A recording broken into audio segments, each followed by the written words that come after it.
Good morning. If you have your Bible or your trusty app on your cell phone or tablet, please join me by turning to John 8, verses 48 through 59.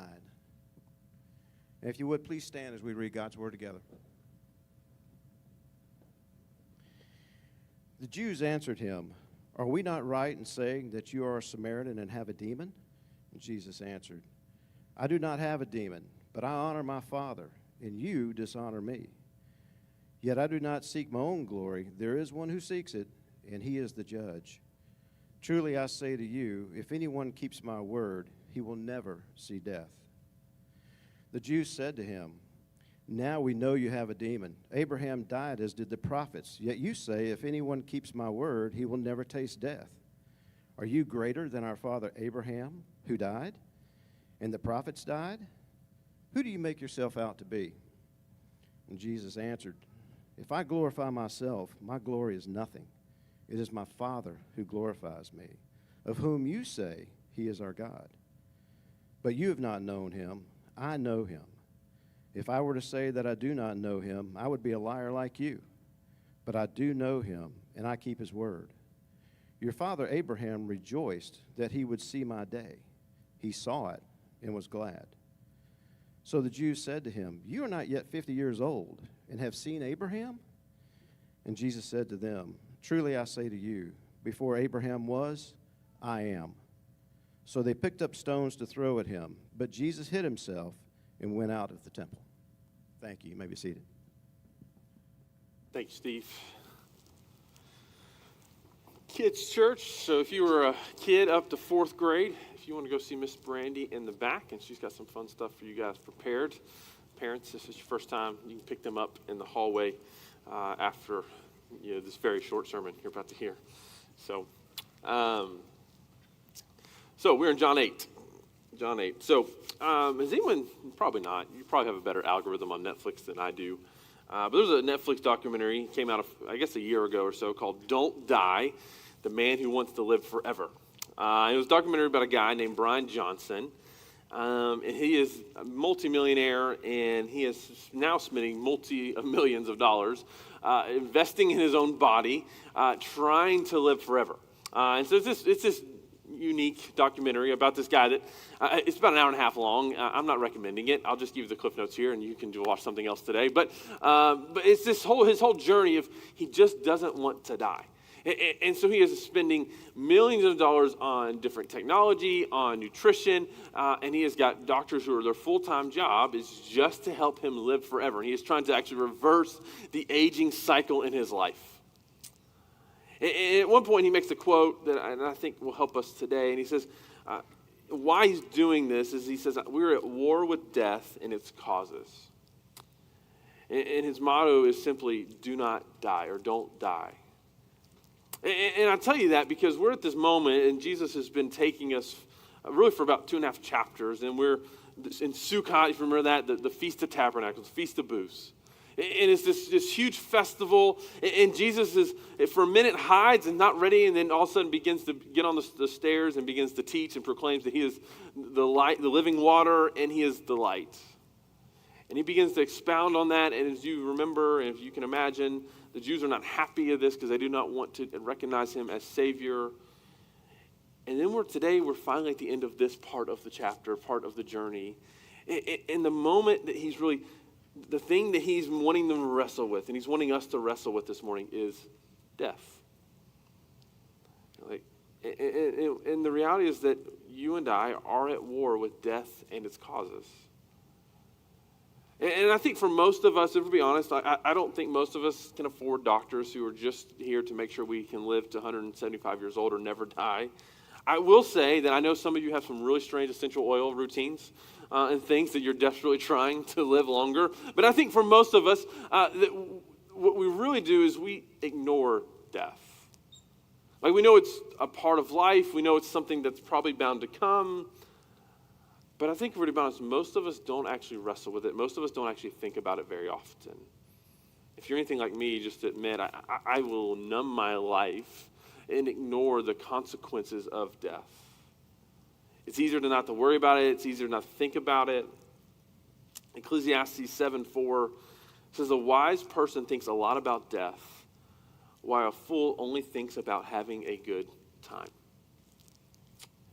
And as I wrestle with this passage, I think that describes our culture, our generation, our country pretty emphatically. No, we're not trying to avoid it, maybe like Brian Johnson, but for most of us, we're trying to ignore it. We're trying to act like it doesn't exist, which is why I think when it comes in maybe our lives or in our families or friends, we don't know how to deal with it. We don't know how to wrestle with it because this is the first time we've really thought about it. And the reality is, and I say this up front as we're going to really dive into this passage together, I know that many of us have probably grown up in cultures that there's called the fire and brimstone, and there's death and hell. It's this manipulative gospel, and I'm going to try to scare you into a decision that's not going to happen today. But I think in response to that, as often happens, there's a pendulum that has swung, and we have automatically just begin to dismiss death and dismiss hell as though it's not a reality for us. And so Jesus is here. If death is a reality, if sin, if the wages of sin are death, and that's the reality for us, first thing I want us to see, if I'm a believer in the room this morning, in verse 48, the Jews responded to him, aren't we right in saying that you're a Samaritan and have a demon? This is about as equivalent as you can get to saying a curse word in Judaism. Like they have come at Jesus as strong as they've come at him yet. Like as he's proclaiming who he is, this is their response. They are angry and they're saying, you are literally, at the bare minimum, you're a Samaritan. If you remember when we talked about the woman at the well, that they would have considered them a half-breed. Or at the very most, you are a demon. You are an agent of Satan. And so I want us to see this morning, if we proclaim the gospel, if we're going to be people that proclaim the gospel, if you're a disciple of Jesus and you know you're supposed to make disciples, and you know you and I are supposed to go, here's the reality. You and I are going to be persecuted. You and I are going to be persecuted. Now, we probably wouldn't be called a Samaritan. That'd be too much of a compliment. But there are other names that are probably coming our way. There's other attacks that are coming if I proclaim Jesus and who he is. And then just, if you remember, just the context, why is Jesus doing this? Like, why is Jesus coming to this moment? Why is he proclaiming to this crowd who he is? Ultimately, it's not for his benefit. Ultimately, this is not to help Jesus. This isn't, if you remember correctly, his brothers were trying to say, hey, you need a better marketing strategy. You need a better hype man, if you will. You need a better campaign strategist. But Jesus is coming for their sake. He's proclaiming, he's offering up his life ultimately on the cross, but leading up to this, he's offering up his life so that they might know him. Why? Because death is coming. Like death is on its way. If you remember correctly, a few weeks ago, Jesus said, hey, there's going to be a time when I leave and you're looking for me and I will not be here. And the reality, church, is there is a day that you and I will not be here. And if we're to be like Jesus, and we understand that death is a reality, and death, as Solomon tells us, death is on our mind, then it ought to motivate, inspire, leverage me to leverage my life. 1 Thessalonians 2:8 says, we cared so much for you that we were pleased to share with you not only the gospel of God, but our lives. We as believers know death is imminent. We know that. We proclaim that. And yet, if we're to be honest, we're so guilty of trying to squeeze every worldly pleasure out of life. We lack mission, if we're to be honest, in our life. I've used this illustration before, but I've admitted, like when I vacation, if I've paid for something, if we go to a resort or we go to do something, not that we resort very often, but theoretically, if we go, I want to get every ounce of experience and free thing that I've paid for. I'm taking towels. We're using all the soap. We're taking pillowcases if those are available. If there's free things in the like mints in the lobby, I am squeezing every bit of that out of it. Why? Because there's just a short time that I'm here, and I'm going to get everything that I can. I think the struggle for us, we know, we proclaim Jesus. We proclaim that we're followers of Jesus, but the reality is that most of us know we have a set time in this life, and what we're trying to do is squeeze every worldly pleasure and joy that we can. And so why don't we go and tell others of Jesus? Why don't we share the love of God with others that we know God has put in our life for a purpose? Well, ultimately, because it's hard and it may get in the way of my pleasure. We might be persecuted. People might say things about me. But the reality is, if death is imminent, then I cannot live like the world. Then I cannot live as though this is all that there is. There's eternity to go. And so if I'm to live as though this is all that I have, then I'm, as Solomon would say, I am living foolishly. Here's what I would just say. Translation, I've missed the heart of the gospel. I've missed the promise that's been given to me that eternity with Jesus is mine. And so often, I think, as we've kind of had this shift away from talking of death and hell, we have a discipleship that doesn't push me to share the gospel with others. And a discipleship that doesn't push me to leverage my life so others might know the joy and the freedom of Jesus is not discipleship. Discipleship is always dying to self so that Christ might be glorified and others might know him. Another way to say this, discipleship is not just a self-improvement plan. Discipleship is a leveraging and a laying down of my life so that Christ might be glorified in and through me. And as he's glorified, what always is going to happen is that others will experience the freedom that is only found in him.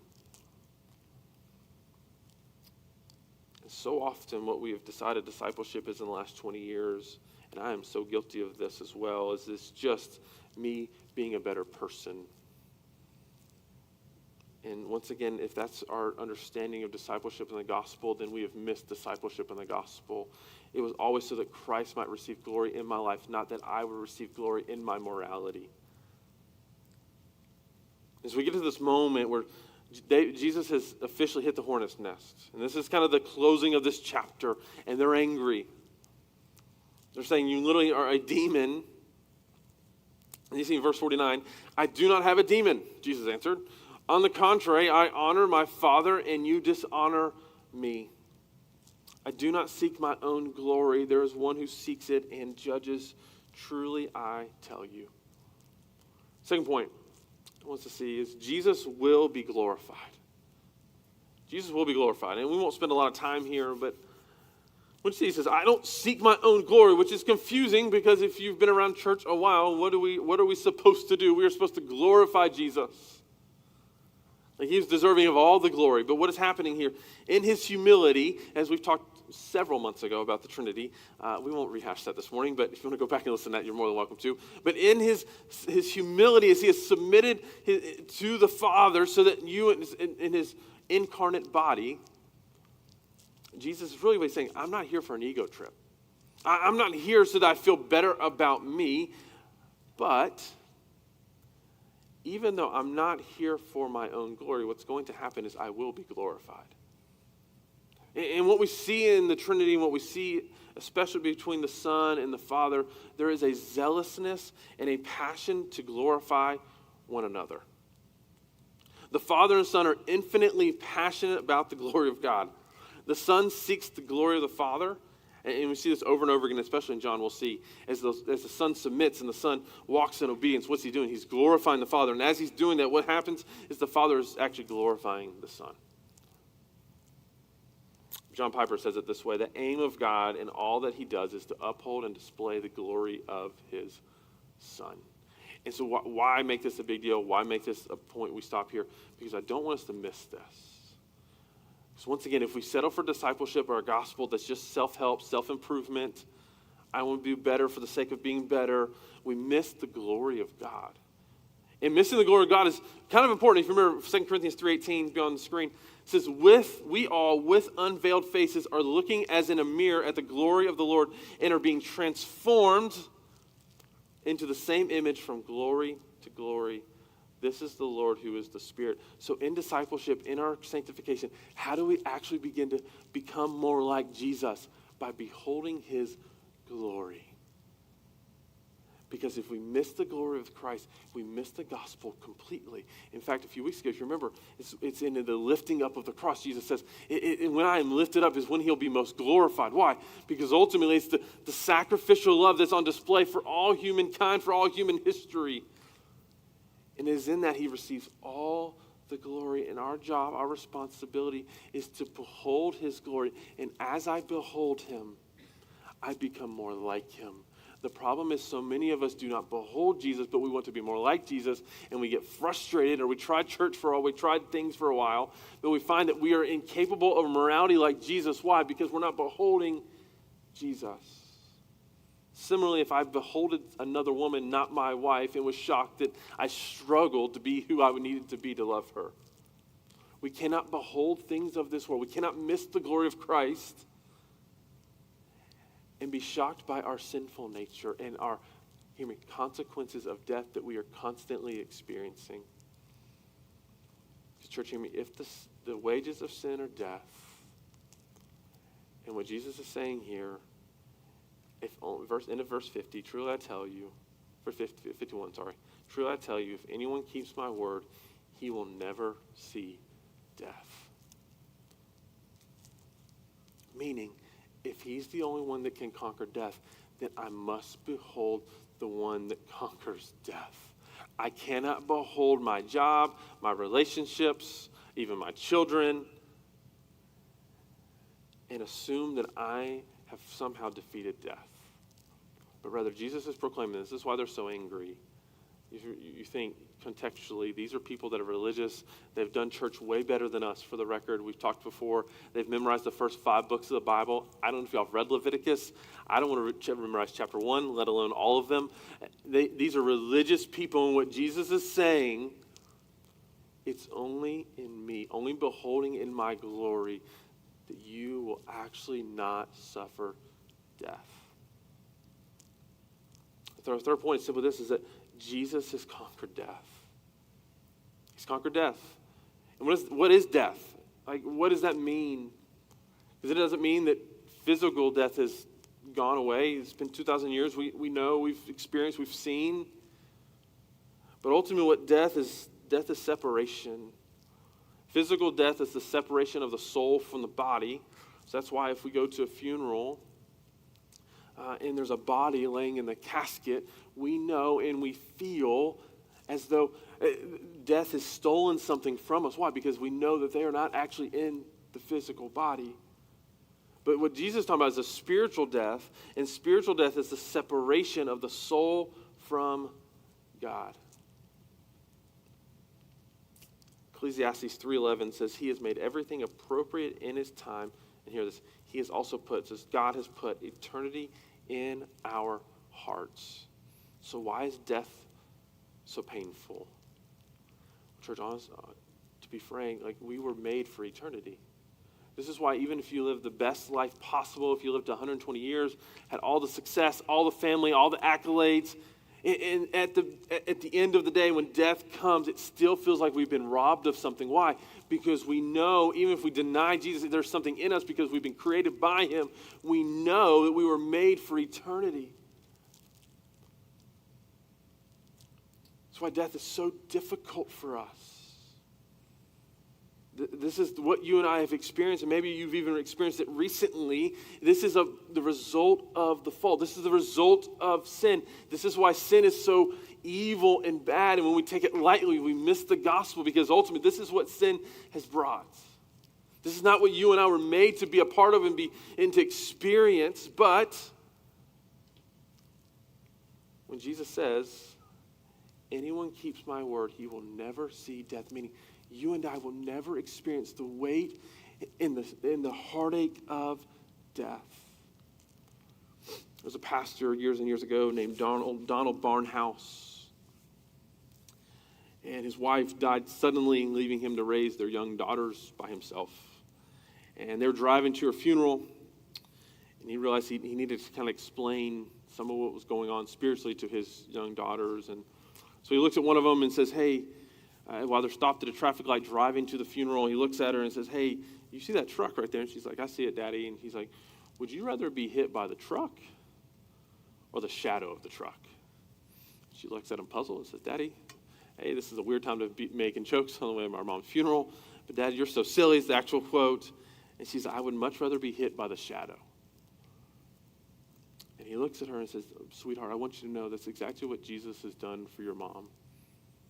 She deserved, and death was coming to hit her, but Jesus has taken on that pain, and she's been merely hit by the shadow of death. And the reality is for us, church, this is why 1 Corinthians 15:55 says, where death is your victory, where death is your sting. In Jesus and in Jesus alone, you and I can proclaim victory over death. He has taken away the pain. Death ultimately is the introduction to a nearer presence of God. For the Christian, death is not separation, but a homecoming.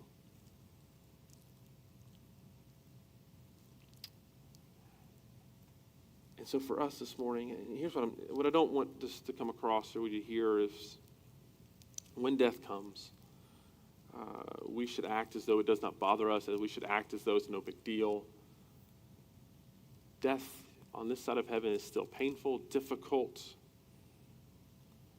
but in Jesus,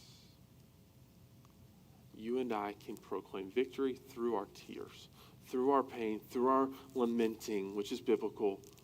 We can proclaim victory. And so here's what I would offer. The world, how does the world handle death? It's usually isolation, it's anger, it's pain, it's substance abuse. It's we just don't talk about it, feel about it. Here's death practically for the believer. What it looks like is that you and I, in the midst of our anger and our tears, we can run to him every single day and say, Jesus, you promised me there's victory. You proclaim it.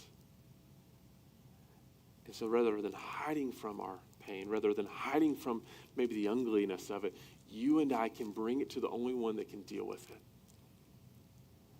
And there's healing in church, and there's victory. Because anyone who keeps my word, he says, will never see spiritual death. We will only just see but a shadow of it. Continues in verse 52, says, and the Jews said, now we know that you have a demon. If Jesus hadn't made them mad before, they're officially upset. It says, Abraham died, and so he did the prophets. You say, if anyone keeps my word, he will never taste death. Are you greater than our father Abraham who died and the prophets who died? Who do you claim to be? As if they have not been here for the last 3 chapters that we've been through. They're still not understanding. Verse 54, it says, if I glorify myself, Jesus answered, my glory is nothing. My Father about whom you say he is our God, he is the one who glorifies me. Here's what I want to see this morning, real quick. They bring up Abraham. And if you're a Jew, there's no one cooler, there's no one more important. I know we just celebrated July 4th, like, think George Washington times like 100. This is Abraham. Like, there's no one more holy, there's no one more sacred than Abraham. In fact, we see in Hebrews 11, it says that ultimately it's by Abraham's faith that he is righteous, like he's a righteous man in their eyes. And then Jesus says, they're asking the question, are you greater than Abraham?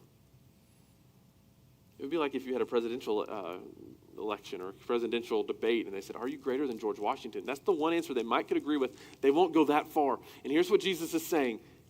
Yes. Yes. Tenfold. Because here's what he says. Verse 56, your father Abraham rejoiced to see my day. He saw it and was glad. And here's what I want to see this morning. Is that ultimately the Old Testament proclaims Jesus. The Old Testament proclaims Jesus. The Old Testament does not make sense apart from Jesus. In fact, here's what I would tell you. If Jesus does not come, we do not need the Old Testament. Why? Because ultimately it is incomplete apart from Jesus. Which means when we preach and teach Old Testament, and I won't get too sidetracked here, but it always should come back to Jesus. If you hear a sermon that doesn't point to Jesus, you should say, hey, you missed a point here. Like, we're missing something. And here's what the Jews miss. Here's what we miss. all of it points to Christ. Starting in Genesis 3:15, where there's a promised seed at the fall, when Adam and Eve fall, and what does God do? In his radical love for us and his grace, he promises redemption. By their own sin, they have denied God. They have rebelled against him. And church, you and I do this. It's easy to throw them under the bus. I would like to as well. But the reality is that you and I do the same thing on a daily basis. We deny God. We rebel against him in our sin. And from the very beginning of our brokenness, what does God do? He promises Jesus. And so real quick, it's on screen. It is. I want us to see. There's like 10 chapters. We're not going to read all these, so y'all calm down. It's okay. I promise I'm not going to teach all this morning. But I want us to see just a real quick synopsis of like, this is what the Old Testament does. And there's so much more we could do. But you see the promised seed. And then in Genesis 22, we have the lamb provided. Remember, Jesus is the perfect lamb. And then you have the Passover lamb. What do they do at the Passover? They wipe the blood on the door.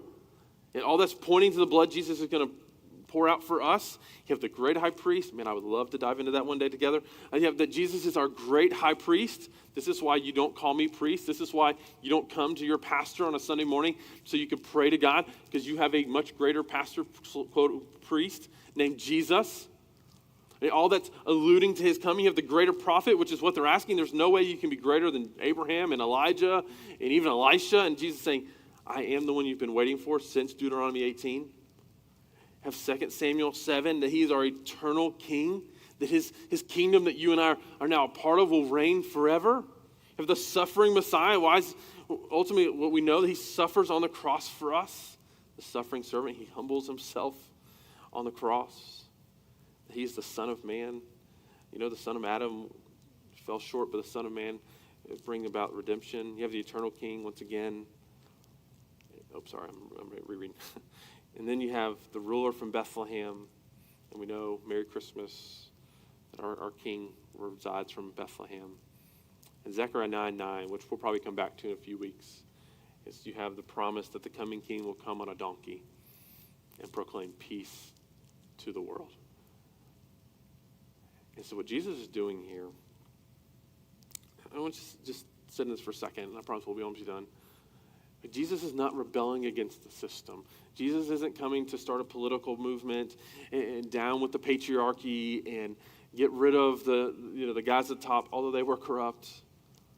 What he's coming to do is fulfill the very thing he's always said he was going to fulfill. From the very beginning of mankind and all throughout the Old Testament, all of it's pointing to this moment. Over and over and over and over again, it's pointing to Jesus.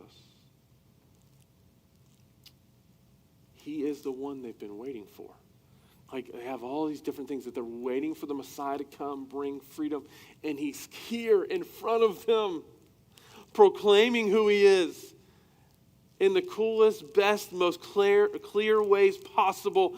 And they reject him. Why? Because they love the darkness. And the Route Church is the same for us. He is the one we've been waiting for. He is the ones that our souls crave for. He is the one that we have the opportunity, the invitation to come, worship, submit to him, experience him, and experience victory over death. Because then, this is probably the coolest verse we've read next. Verse 57, verse 58. The Jews replied, you aren't 50 years old yet. Which, for the record, that math's not mathing. 50-year-olds still had not met Abraham, just so you know. But they're being sarcastic. You're not even an old man yet. Which sorry if you're 50. That's what they're saying. And you've seen Abraham. In verse 58, Jesus said to them, truly I tell you, before Abraham was, I am. Here's what that is. Y'all, we've said this a lot. Ego eimi. This is going all the way back to Moses, where it says, who am I to tell sends me? I am who I am. The I am has sent me. The ego eimi, meaning God. And so what Jesus is proclaiming for all of this crowd to hear, for all the Jews to hear, for all of Israel to hear, I am God. I am the egomai. I am the one you've been waiting for. So, real quick, what that means for us, and there's plenty of Christian, what we call sects or cults, that deny the deity of Jesus. I want you to take all of those friends to this passage right here, and you can nerd out on the Old Testament, all this understanding, because this is about the clearest picture we get where Jesus is leaving no doubt. They wouldn't have understood this any other way, and we know that because we see verse 59. They picked up their thrones to throw at him, but Jesus was hidden and went out of the temple. They want to murder this guy. Why? Because he has proclaimed he is the one true holy God. He's proclaimed it. And the last point is that Jesus proclaims that he is God. And so then the question they have is really the same question that you and I have. It's not, hey, do you like Jesus or do you not? Hey, do you go to church sometimes or do you not? Hey, do you wear his t-shirt sometimes or not? The question is, if he is who he says he is, then our only response can be to surrender and worship. There's not a second option here where I'm like, hey, sometimes I sing songs, sometimes I do things for Jesus, sometimes I like him, sometimes I listen to the radio, sometimes I listen to podcasts. No, if he is who he says he is, then you and I must submit and worship. And the question that you and I have is the same question that they have to answer, is do we believe that he is God? Do we believe he is who he says he is? Is he the egomai? Is he the one? Is he the I am? That from all the way from the beginning of time to now, that holds it all together, sustains it, and because he loved us so much, came, humbled himself, put himself on the cross, and declared victory over death, so that you and I might be reconciled to him for eternity. So that you and I no longer have to deal with the consequences of death. We don't have to fight it anymore. Because we were losing over and over again. But in the egomai, in the God of gods, in the Holy of Holies, God says, I see you and I love you. Come follow after me.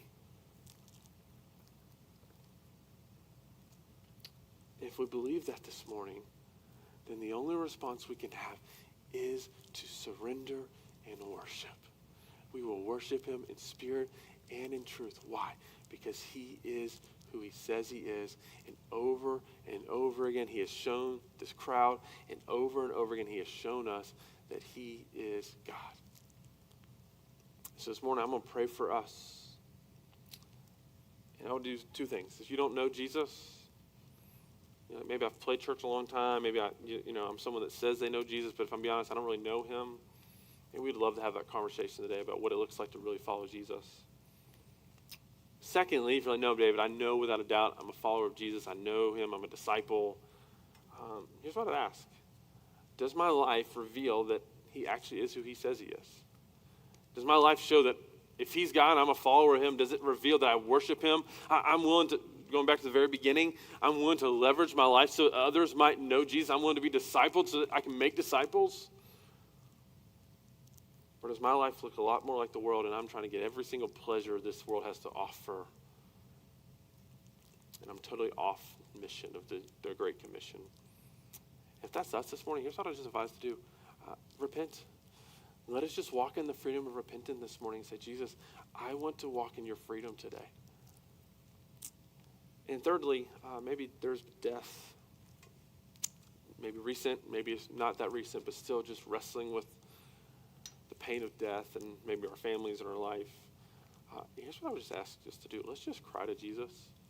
He's not afraid of our tears. But rather he's promised to be the great comforter. And this is why he came. So that you and I no longer have to deal with the consequences of death like a lost world does. So let's pray together. Brandon, you'll come up and we'll worship.